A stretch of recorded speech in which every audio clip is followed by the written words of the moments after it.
কৃষ্ণ যেটি আমাদের আরাধ্য, বললেন সেটিকে পেতে গেলে কিন্তু আমাদেরকে ওই নিতাই চাঁদের করুণা প্রথমে পেতেই হবে। নিতাই চাঁদের করুণা না হলে এটা কিন্তু কখনোই পাওয়া যাবে না। এখন সেই নিতাই চাঁদ বললেন কেন, আপনি বললেই হবে।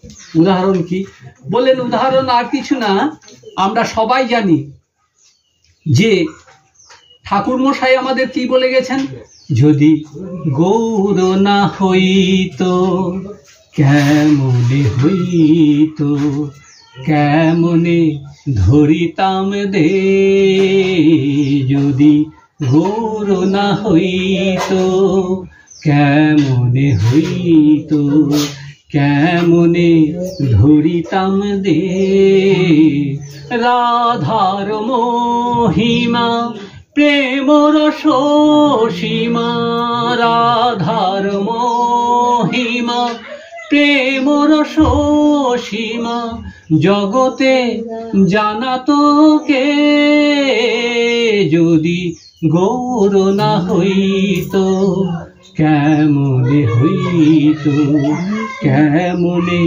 ধরিতাম দে। অর্থাৎ এই গৌরকে পেতে আমাদের হবে, কারণ তা না হলে কিন্তু রাধা গোবিন্দ হবেন, পাওয়া যাবে না। তো এই যখন আমাদের উপাস্য, অর্থাৎ এই যে প্রধান তিনটিকে বললাম, ধনমোর নিত্যানন্দ, পতিমোর গৌরচন্দ্র, প্রাণমোর যুগল কিশোর, অর্থাৎ আমাদের উপাস্য বস্তু কিন্তু এই প্রধান উপাস্য হচ্ছে এই তিনটি। আর এই তিনটিকে পেতে গেলে আমাদেরকে প্রথম যেটা অবলম্বন করতে হবে সেটি হচ্ছে নিতাই চাঁদের করুণা। বলো সেটা আমাদেরকে দেখিয়ে দিল কে? প্রমাণ, তাই না? আমরা তো কলিযুগের মানুষ, আমরা প্রমাণ ছাড়া কোনো কিছু বিশ্বাস করি না। বলো সেটিকে প্রথম ভাবে আমাদেরকে দেখিয়ে দিয়ে গেছেন আর কেউ নয়, আমাদের এই কাছের জন রঘুনাথ দাস গোস্বামী, তাই না? তো রঘুনাথ দাস গোস্বামী তিনি ছিলেন কি গো? তৎকালীন যুগে জমিদারের বেটা, তাই না? তার বাবার বার্ষিক আয় ছিল 4 লক্ষ স্বর্ণ মুদ্রা। অর্থাৎ এমন যে বিরাট জনের পুত্র সেও কিন্তু পায়নি। সেও যে চেয়েছিল যে আমি গৌরকে পাবো, গৌরকে পাওয়ার জন্য শান্তিপুরে সে হাজির হয়ে গেছেন, গৌরের কাছে ভিক্ষা চাইছেন। গৌর বলছে না না না না, কৃপা হবে না, তুমি যেখানে এসেছো সেখানে ফিরে চলে যাও। রঘুনাথ ঘুরে বেড়াচ্ছে, রঘুনাথ প্রেমে উন্মত্ত হয়ে এদিক ওদিক চারদিক ঘুরে ঘুরে বেড়াচ্ছে, কোথাও কিছু পাচ্ছে না। এত যার বাবার বৈভব, যার কোনো অভাব নেই, সে এদিক ওদিক ঘুরে ঘুরে বেড়াচ্ছে, কেমন করে পাবো, কেমন করে পাবো, কেমন করে পাবো। এই কেমন করে পাবো, কেমন করে পাবো করতে করতে হঠাৎ গিয়ে হাজির হলেন কোথায় না? পানিহাটিতে। আর পানিহাটিতে যেই গিয়েছেন, বাবা বলেছে যাও গিয়ে নিতাই চাঁদ পানিহাটিতে এসেছে, নিতাই চাঁদকে গিয়ে দর্শন করে এসো। তো নিতাই চাঁদকে দর্শন করার জন্য পানিহাটি এসে পৌঁছেছে, দেখছে নিতাই চাঁদ বসে রয়েছে, চারিপাশে ভক্তরা সবাই মিলে উচ্চৈস্বরে কীর্তন করছেন। এখন রঘুনাথ কি করেছেন? রঘুনাথ গিয়ে হাজির হয়েছেন। দূর থেকে মনে মনে ভাবছেন কি করব, সামনে যাব না কি, ওখানেও তো কৃপা করেননি, এখানে কি করবে, আমার তো চিন্তা। এই সমস্ত মনে মনে যখন চিন্তা করছেন, হঠাৎ নজর পড়ে গেছে নিতাই চাঁদের। নিতাই চাঁদ হাত তুলে বলছেন, শুনি প্রভু চোরা কবে দিলি দর্শন। সম্বোধন কেমন করলো গো? বললো চোরা, চোর বলে সম্বোধন করছে। তোমার তো কিছুই নেই, আছে তো শুধু কৌপিন আর উত্তরীয়, এছাড়া কিছু নেই। বলছে কাকে চোর? না, বলছে যে যার বাবার বার্ষিক আয় হচ্ছে 4 লক্ষ স্বর্ণ মুদ্রা, তাকে বলছে চোর। কিরকম হিম্মত! বলছে হ্যাঁ ও চোরই। বললো চোর কাকে বলে গো? যে পরের ধন না বলে নেয় তাকে চোর বলে না? তো বললো তো ও আবার পরের ধন কোথা নিতে গেল? ওর বাবার এত পয়সা, ওর আবার পরের ধন না? বলছে না গো, তবুও চুরি করতে গিয়েছিল। কে চুরি করতে গিয়েছিল? বলছে গৌরহরিকে চুরি করতে গিয়েছিল। আর গৌরহরিটা কার? বললো ওটা তো নিতাইয়ের ধন। তো এই নিতাইকে না পেয়ে গৌরহরির কাছে কখনো যাওয়া যায় না। তাই তিনি কি বললেন? শুনি প্রভু কহে চোরা দিলি দর্শন, আর আয় আজি তোরে করি মু দণ্ডন। বললো আয় তোকে আজকে দণ্ড দেব। সাহস কিরকম বলুন? রাজার বেটাকে বলছে তোকে দণ্ড দেব। রাজা দুনিয়ার লোককে শাসন করে বেড়ায়, আর ও বলছে রাজার ছেলেকে দণ্ড দেবে।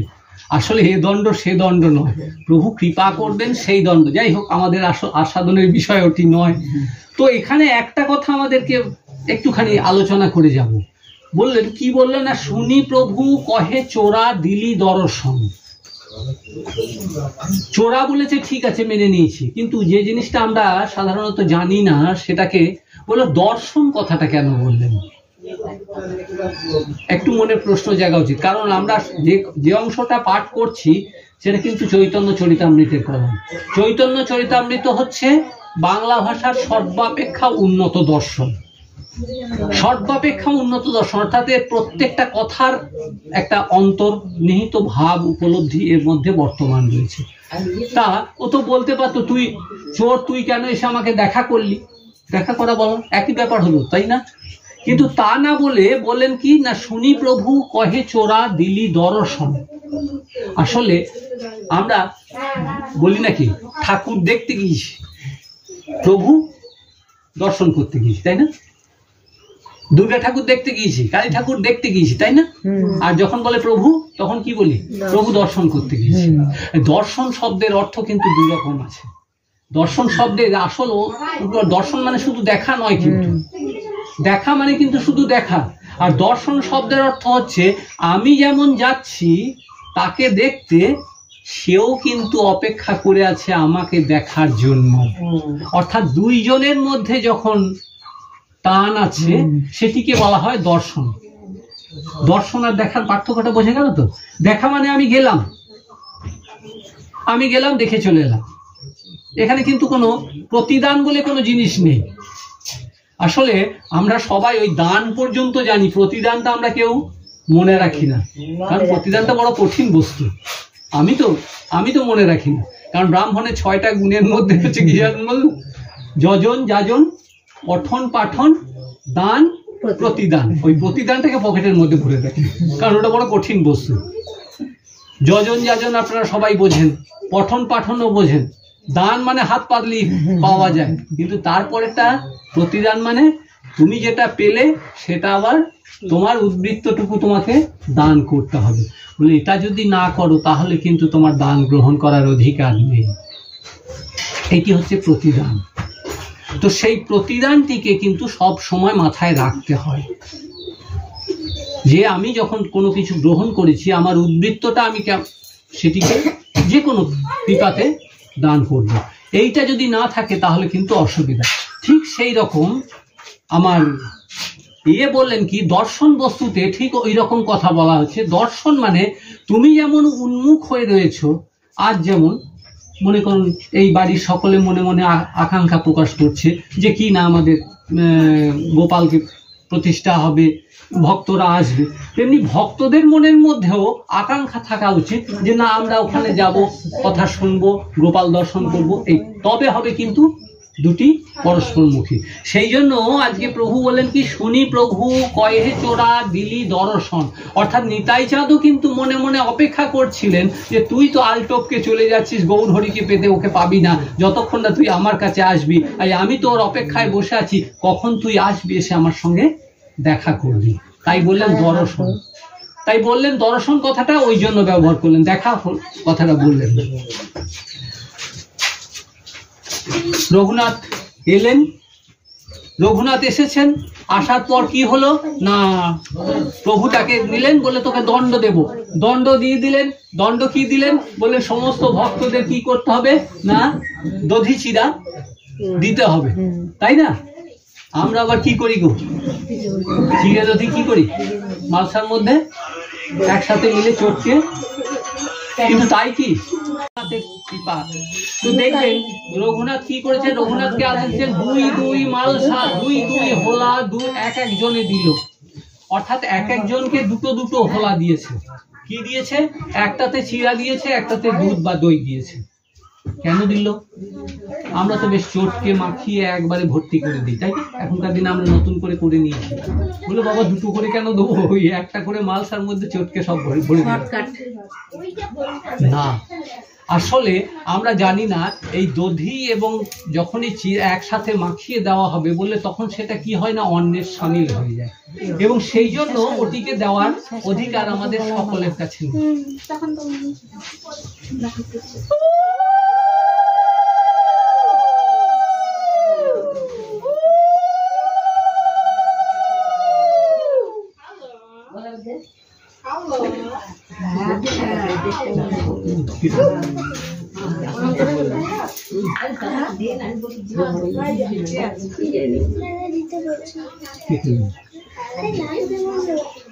পরবর্তী সময় যদি আরেকটু আগে যাই তখন আমরা কি দেখবো না, রঘুনাথকে বললেন ওই যে ঘরের ভিতরে মালসা দিতে, সেখানে কি বললেন, বললেন 3 জায়গায় মালসা 3টি আসন পাচ্ছে।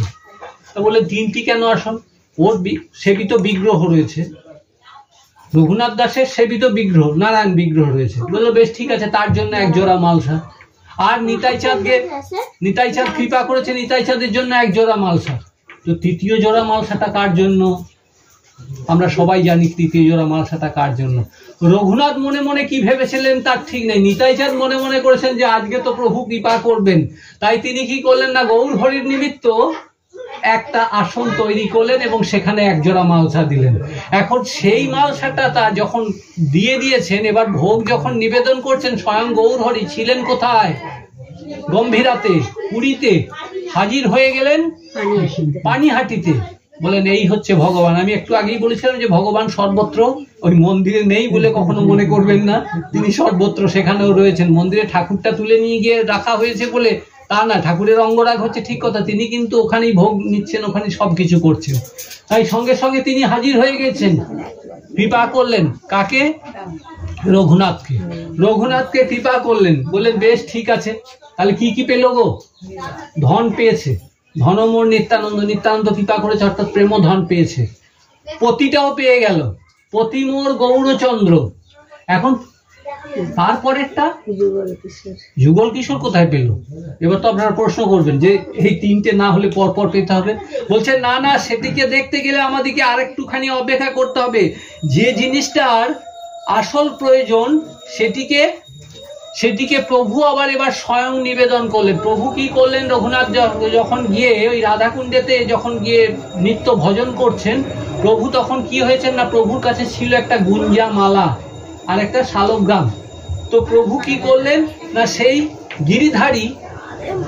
গিরিধারী যে পাথরটা ছিল, সেই গিরিধারী আর গুঞ্জামালা দিয়ে গেলেন কাকে? না রঘুনাথকে। বললেন কি? বললো এই গিরিধারী যে সে বস্তু নয়, এই গিরিধারী হচ্ছে স্বয়ং কৃষ্ণ বিগ্রহ, আর এই গুঞ্জামালা বলে এটি রাধারানী সম, তোমাকে দিয়ে গেলাম, অর্থাৎ তোমার যুগলই লাভ হয়ে গেল। প্রভু কৃপা করলেন। হচ্ছে 3টি, সেটি হচ্ছে কি না, ধনমোর নিত্যানন্দ, পতিমোর গৌরচন্দ্র, প্রাণমোর যুগল কিশোর। অর্থাৎ প্রথমে আমাদেরকে ধন পেতে হবে, তারপর পতি আসবে, আর পতি এলেই তখন কিন্তু আমাদের প্রাণটাও বাঁচবে। তা না হলে কি হবে না, আমাদেরকে শ্মশানে নিয়ে চলে যাবে। প্রাণ ছাড়া তো এই দেহ কিছুই নয়, এটা তো অসার বস্তু। তখন তো নিয়ে যেতে হয় শ্মশানে নয় কবরে, দুটোর মধ্যে একটা জায়গাতে যেতে হবে। তাই ঠিক তোমরা নামকে সম্বল করে রাখো, নামই হচ্ছে একমাত্র তোমাদের যোগ্য, এই নামেতেই তোমাদের সব কিছু উদ্ধার হবে। তো সেই নাম হরে কৃষ্ণ কৃষ্ণ কৃষ্ণ হরে হরে, হরে রাম রাম রাম হরে হরে। সেই নামের চরণে আমাদের নতি জানাই, নামে আমাদের প্রণতি জানাই, নাম আমাদের কৃপা করুক। এই বলে আজকের ভাগবতী কথা এখানেই বিশ্রাম দিই। শ্রী